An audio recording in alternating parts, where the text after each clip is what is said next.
Hey Kaiju fans, this is Red Bobzilla here with another DVD review.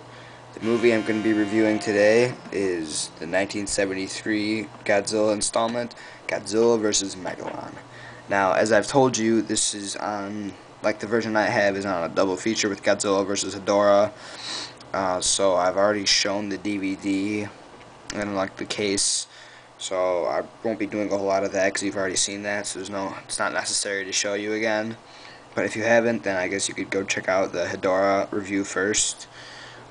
So here, the only thing I'll show you on the DVD is the Megalon portion. Yeah, right up here we have some pictures of stills from the movie. Yeah, it's a pretty cool looking picture of Megalon and Godzilla. And now I guess I'll read you the summary. Nuclear testing from the city of Tokyo has been responsible for the destruction of a third of the Seatopia kingdom. Fed up with the testing in the Pacific, Seatopia's ruler decides to teach the surface dwellers a lesson, and he unleashes Megalon, a giant monster. Thieves steal a robot jet Jaguar from a local inventor, Goro, and program it to lead Megalon to destroy Tokyo. Godzilla comes from Monster Island to help save Tokyo from Megalon. It's starring Katsuhiko Sasaki, Hiroyuki Kawase, and it was directed by Jun Fukuda. This says it came out in 1976, but that was when it came out here in the States. But this version's 80 minutes in color.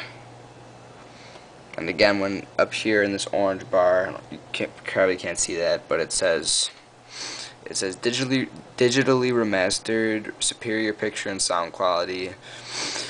That's a lie. This is actually one of the worst prints of this movie I've seen in a long time. But I heard, I forgot where, but there was, I think, an Australian copy out that was really good. Or if you have like a region-free or multi-region DVD player, you could just get like the Toho Direct Region 2 DVD, which I heard is far superior, and I plan on getting some of those just because I would really love those. Anyway, so yeah, that's the DVD, and on to the review of the movie. I think this was definitely one of the darker points in Toho's Showa career.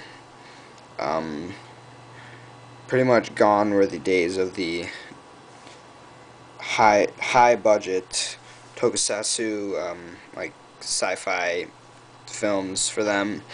If I recall correctly, they were really starting to like lose a lot of money, and it was pretty much a dark time for them. So around like Godzilla vs. Gigan, they really started just like whipping out the Godzilla movies every year, consecutively, basically from 1972 or 1971 to 1975.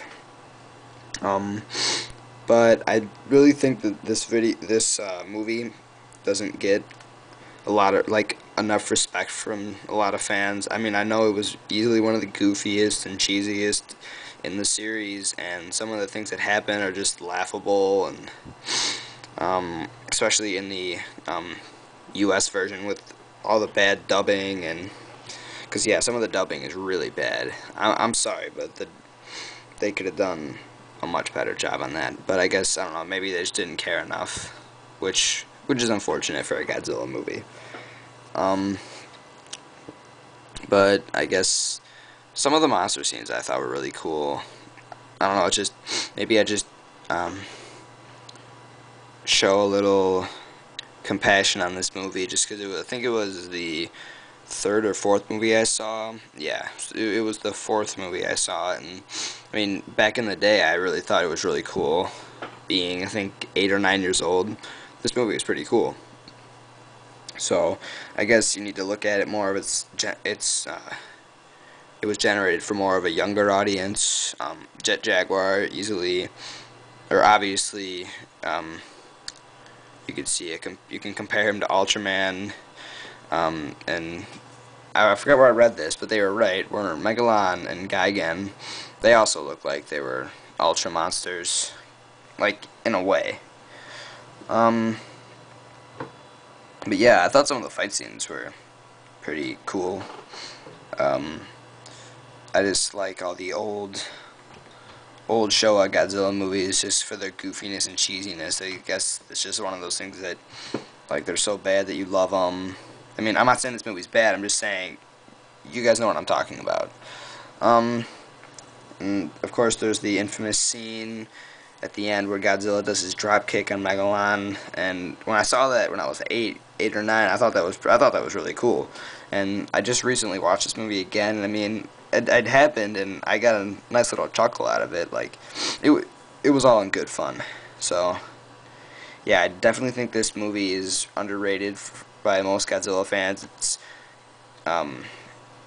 It happens to be labeled as one of the worst or the worst movie in the series, along with Godzilla's Revenge. But I've always had, like, a guilty pleasure for this movie. It's always been a guilty pleasure for me. Sorry. So yeah, I don't really want to ramble on.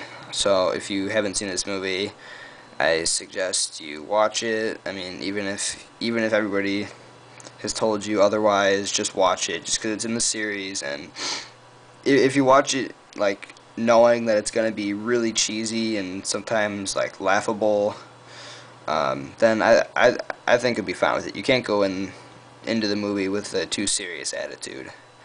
So, yeah, I don't know. I'm pretty sure there isn't a Region 1 release of this movie. I know Alpha Video made a region-free DVD a while back. I'm not sure what happened to that. There's this one that I got for like $8 at G-Fest. There was another one. I know there was another region-free, but that really wasn't, like, in like picture quality or sound quality, that really wasn't any better than any of these. So I'd say if you have a region-free DVD player, definitely go pick up the Toho Direct edition. Or I know they released a big collection of every Godzilla movie on Region 2 DVDs straight from Toho, and, like, I've seen it online, and they sell the movies individually too. So I'd say if you want to get that, definitely, it runs for about $15 to $20, so it's about a average DVD price. So yeah, I would definitely give this movie around a 6.5 out of 10.